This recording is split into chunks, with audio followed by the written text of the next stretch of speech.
Okay, magandang tanghali po sa inyo mga kapremera po nating magpapalay.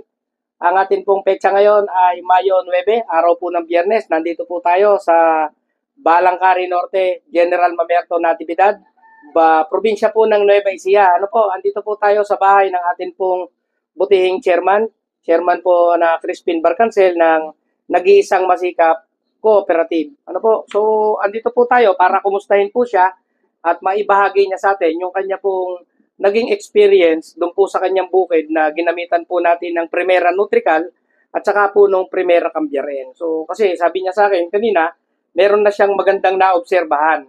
Eh, bago daw siya matulog ngayong tanghali, gusto niyang maibahagi sa atin para yung mga kapanood na kagaya po ninyo sa dito po sa bayan po ng Natividad saka sa ibang mga munisipyo na nagtanim ngayon ng palay, baka kaya pa ninyong habulin, masubukan nyo rin yung pong experience na nakita po ng atin pong Chairman Crispin Barcancel. So, binibigay ko po yung pagkakataon kay Chairman na kung ano ba yung na-observe niya kasi yan naman talaga yung ang hanap kasi natin ay solusyon sa problema. Ang sabi nga ng atin pong Chairman sa kooperatiba, sila yung unang sumusubok. Pagka nasubukan nilang maganda, tsaka pa lang nila ibinabahagi o ginagarantyahan doon sa kanilang mga miyembro. At siguro ito yung isa sa magandang pagkakataon para mapakinggan natin mula sa atin pong butihing Chairman Barcancel kung ano yung magandang experience niya doon sa may Primera Nutrical natin. So sige Chairman, ibigay ko po sa inyo yung pagkakataon. Magandang hapon po. Alam niyo po kung ang pag-uusapan po ay tungkol sa pagsasaka, maliit lang naman po ang kaalaman natin tungkol diyan. Kaya nga lang, kami po yung mga pangunahing nagkakaroon po ng pananagutan at responsibilidad nang dahil nga po sa meron tayong konting tungkulin sa kooperatiba. Pero sa totoo lang po, bilang isang karaniwang magsasaka, ito yung pinakamagandang bagay na dapat na tuklasin ng bawat isang magsasaka. Hindi po ibig sabihin ay ang huhubog sa atin ay ang teknolohiya. Kaya ang sabi ko nga po sa meeting, kung gusto nating baguhin ang ating kapaligiran, unahin nating baguhin ang ating sarili. So, matapos po nating pag-ukol ng pansin yung ating kapaligiran, kung ang ating pong paksain ay ang ating hanapbuhay na pagsasaka, minsan nga po ay nasasabi natin na bago natin pakainin ng halaman ay pakainin muna natin ang lupa. Let us feed the soil and let the soil feed the plants. So paano po mangyayari naman yung pagpapakain ng lupa sa halaman kung hindi naman natin alam yung tamang paraan kung paano mapapakain ng lupa ang halaman? So sa panahon po ngayon, ang nakita po ng ating mga dalubhasa at ng karaniwang magsasaka, may malaking problema ang negosyong pagsasaka. So ano po yung problema na yon? Hindi kapital kung kasapi ka sa co-op. Hindi po pataba dahil marami kaming ibinebentang pataba at ipinapautang. Hindi din insecticide, hindi molluscicide, hindi kung anong mga side by side. Ano po? Ang kailangan pala natin, tuklasin natin yung pinakamahalagang factor na ikinukonsidera natin kung ang business natin ay pagsasaka, yung lupa. So, tumagal po ng tumagal ang karanasan namin mga magsasaka. Nakita namin talaga na depleted na po ang ating sakahan. So, ano yung una naming naisip? Paano ito, paano natin ikukondisyon ng lupa? So, marami pong nagsabi na lagyan ng organic matter. Lagyan po ng mga bagay na bulok. Pero yung po palang sistema na yun ay hindi yun ang pinakamagandang bagay na dapat gawin ng isang magsasaka.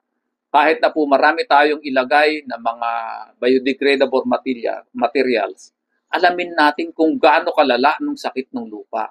Alamin natin kung gaano na ito kaasim sapagkat hindi natin alam kung sufisyente ba yung ating inilalagay para maging maganda yung ratio nung pagkain ng halaman para siya ay mamunga at umani ng maganda.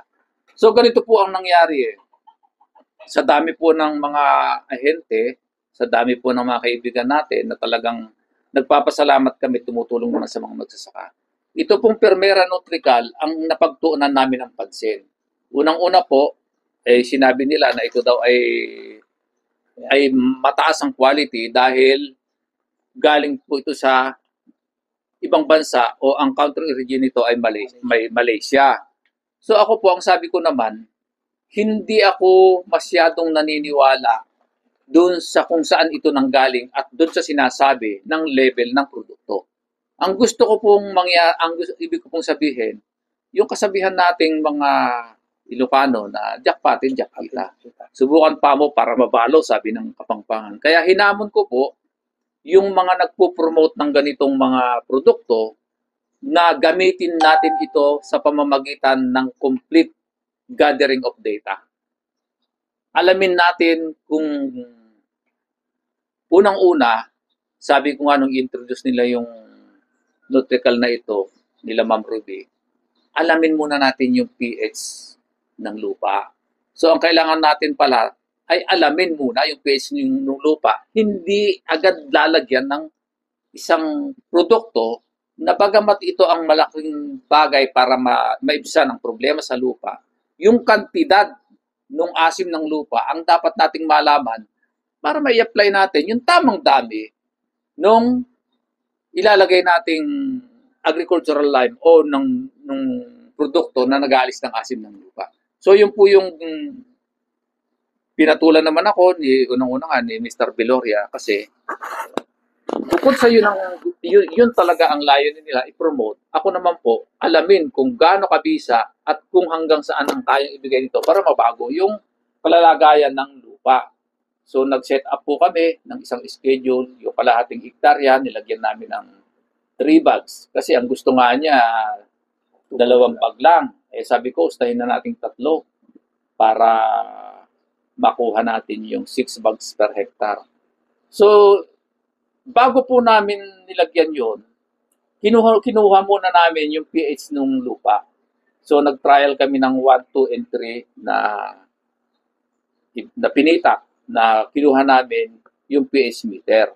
So, after na makuha po namin, ay nilagyan namin ito ng Nutrical, yung kalahating hektarya, yung aming demo area. Ang napansin ko nga po, pagkaraan po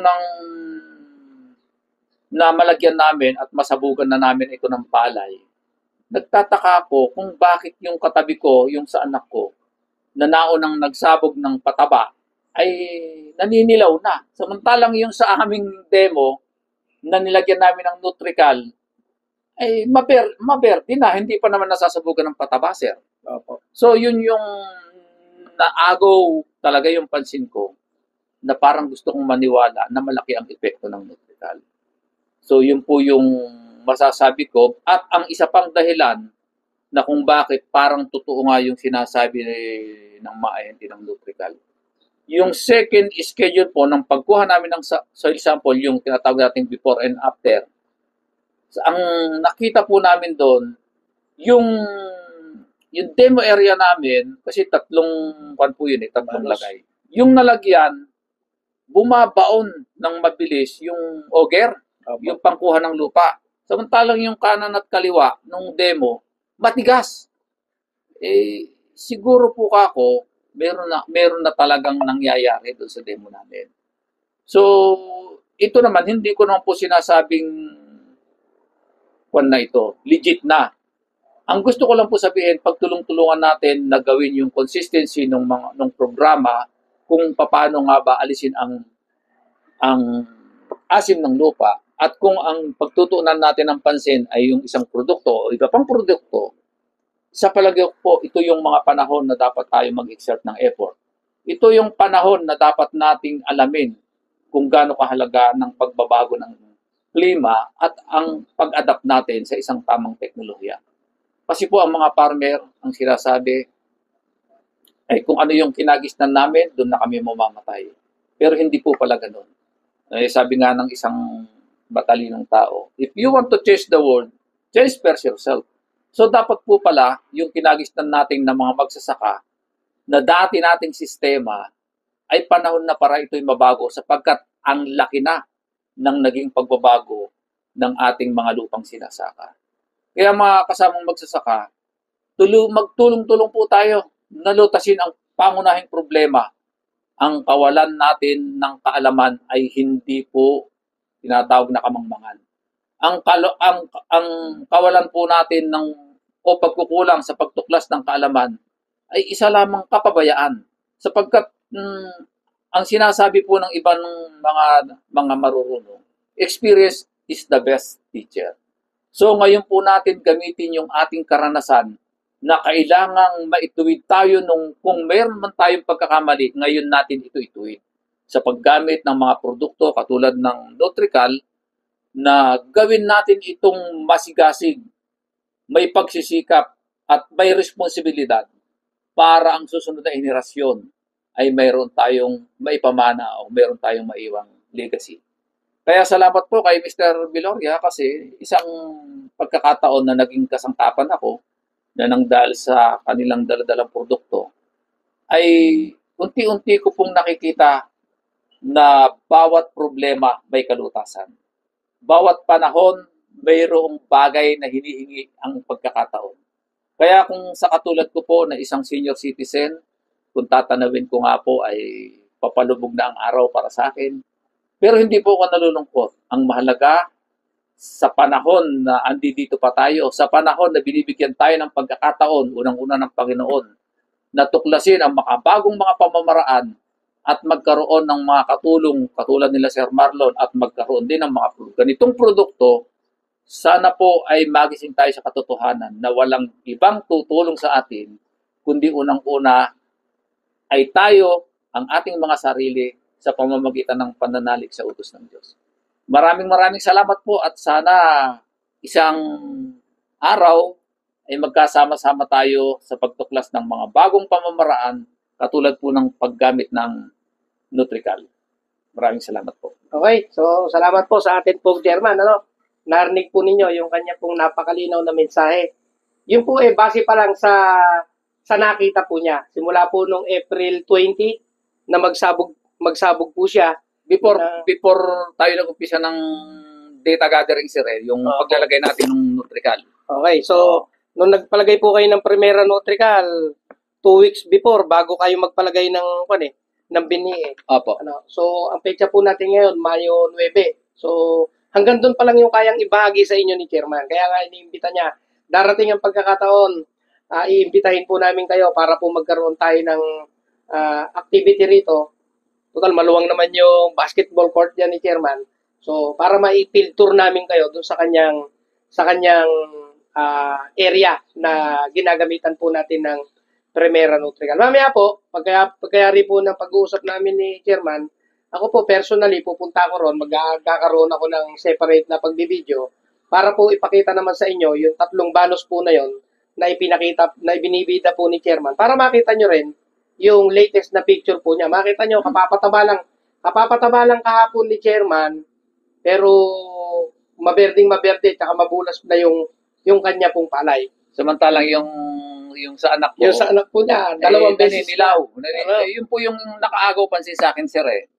Kaya sabi ko, yung sinabi ko kanina na to si is to believe, pati diyak kita, doon siguro nagkakaroon ng katotohanan na dapat talaga yung tayo mismo ang makapagpatotoo. Pasensya ka lang, sir, kasi medyo masama pakiramdam ko. Hindi ako makakapunta doon sa area ngayon. Mainit siya kasi alam mo, senior citizen na. Opo. Naintindihan na po yun, pero mamaya po makikita nyo, bibidyo po natin. Talagang yung pong sa anak po niya, 15 days na naunang isinabog sa kanya, samantalang magkasing laki na sila, magkasing bulas, mas maberde pa yung kay Chairman, samantalang kapapataba niya lang kahapon. Imagine ninyo, kahapon nagpataba si Chairman, unang pataba, pero mas maganda. Sabi nga ni Chairman, mas maganda pa yung akin kaysa doon sa aking anak. 2 beses na pong naglagay ng pataba yun. Pero, nung Martes, so 4 days ago, nagpa-spray na po si Chairman ng Primera Cabiarin. Parang 3 days pa lang. 3 days pa lang po. Martes no? Tama po.